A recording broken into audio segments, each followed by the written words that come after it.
Students, हम discuss कर रहे थे बायोलॉजिकल मॉलिक्यूल के एक चैप्टर को, जिसमें आज का हमारा टॉपिक है प्रोटीन्स।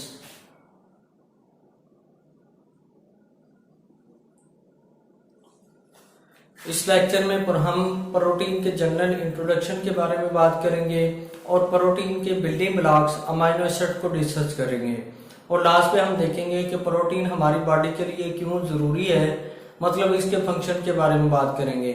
तो प्रोटीन क्या है? ये ऑर्गेनिक बायोलॉजिकल मॉलिक्यूल्स है, ऑर्गेनिक बायोलॉजिकल मॉलिक्यूल्स। ऑर्गेनिक क्यों है? क्योंकि इसमें कार्बन और हाइड्रोजन इकट्ठे पाए जाते हैं।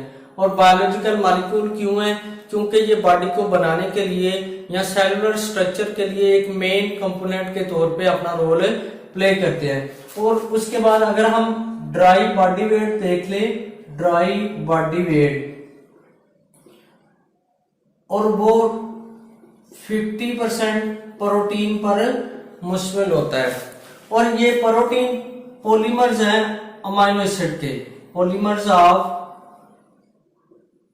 Amino acid.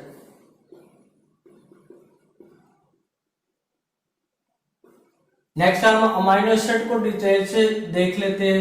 अमाइनो एसिड्स जो कि प्रोटीन्स के बिल्डिंग ब्लॉक्स हैं, और ये कार्बन, हाइड्रोजन, ऑक्सीजन और नाइट्रोजन से मिलकर बने होते हैं। और अभी तक अमाइनो एसिड तकरीबन 170 अमाइनो एसिड अभी तक आइडेंटिफाई हो चुके हैं, और जिसमें 20% जो है वो लार्जली प्रोटीन को बनाने के लिए अपना रोल प्ले करते हैं। प्रोटीन बनाने के लिए 20% अमाइनो एसिड या 20 टाइप के अमाइनो एसिड आपस में पॉलीपेप्टाइड चेन्स बनाते हैं। और अगर हम अमाइनो एसिड का जनरल फार्मूला देखें तो ये अल्फा कार्बन कार्बोक्सिलिक ग्रुप और अमाइनो ग्रुप, यहां पे नीचे टेट्रावैलेंसी को पूरा करने के लिए H, और ऊपर अल्काइल ग्रुप से मिलकर बने होते हैं। ये कंप्लीट अमाइनो एसिड का स्ट्रक्चर फार्मूला है। और यहाँ पे जो अल्काइल ग्रुप है ये डिफरेंट टाइप के अमाइनो एसिड में वेरी करता है, और ये अल्काइल ग्रुप की नेचर या इसकी प्रेजेंस ही डिफरेंट टाइप की अमाइनो एसिड को आइडेंटिफाई करती है। अगर यहाँ पे H लगा होगा तो ये ग्लाइसिन अमाइनो एसिड है, लेकिन अगर हम H को रिप्लेस कर दें CH3 के साथ तो ये एलानिन अमाइनो एसिड बन जाएगा। और उसके अलावा डिफरेंट टाइप के अमाइनो एसिड आपस में ज्वाइन होते हैं या बॉन्डिंग के जरिए जुड़ते हैं तो पॉलीपेप्टाइड्स बना देते हैं, जो कि प्रोटीन्स पॉलीपेप्टाइड से मिलकर बनी होती हैं। और यहाँ पे हम डाइपेप्टाइड जो कि एक अमाइनो एसिड है उसकी एग्जांपल देख लेते हैं। H2N COOH, H2N COOH, यहां पे ऊपर अल्काइल ग्रुप आएगा जो कि CH3 है, मतलब एलानिन अमाइनो एसिड, और यहां पे भी अल्काइल ग्रुप आएगा जो कि H है, और ग्लाइसिन अमाइनो एसिड। ये जब आपस में मिलेंगे तो ये ग्लाइसाइल अमाइनो एसिड बना देंगे जो कि एक डाइपेप्टाइड अमाइनो एसिड है। और इस तरह बॉन्डिंग के जरिए मुख्तलिफ अमाइनो एसिड आपस में जुड़ते हैं और वो मिलकर पॉलीपेप्टाइड्स बना देते हैं जो कि प्रोटीन्स होती हैं। और यहाँ पे बॉन्डिंग के दौरान कार्बोक्सिलिक ग्रुप से OH या हाइड्रोक्सिल ग्रुप और अमाइनो ग्रुप से हाइड्रोजन ये आपस में मिलते हैं, और उसके नतीजे में वाटर का बाय प्रोडक्ट इस रिएक्शन के नतीजे में बनता है। और इन दोनों के दरमियान जो बॉन्डिंग है उसे हम पेप्टाइड बॉन्ड कहते हैं, पेप्टाइड बॉन्ड। नेक्स्ट पे आता है इसका function, function of proteins.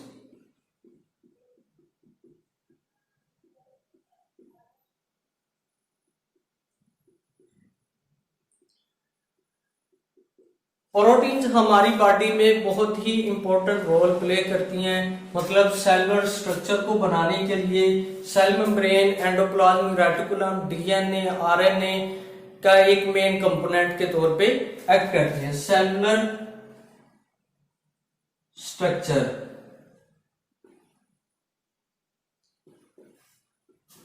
Built up,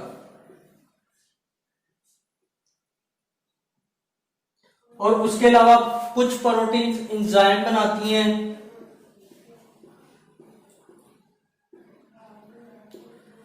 enzyme क्या है? ये एक ऐसे सब्सटेंस है जो किसी भी बायोलॉजिकल केमिकल रिएक्शन को कैटेलाइज करते हैं, और उन एंजाइम को बनाने के लिए प्रोटीन्स अपना रोल प्ले करती हैं।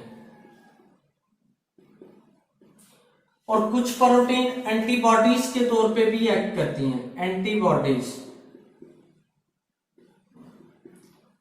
एंटीबॉडीज क्या है? जो कि डिफेंड करती हैं किसी भी बैक्टीरियल इन्फेक्शन या वायरल इन्फेक्शन से बॉडी को, उसे हम एंटीबॉडीज कहते हैं। और ये एंटीबॉडीज प्रोटीन्स पर मुश्तमिल होती हैं।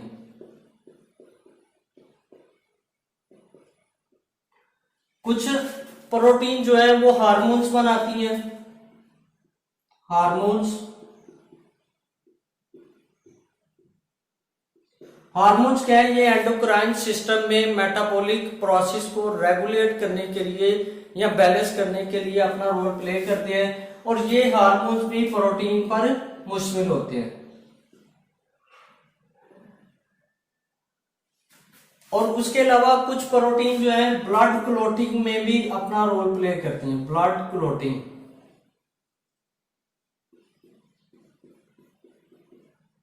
जिसमें सबसे इंपॉर्टेंट जो है फिब्रिनोजिन प्रोटीन है।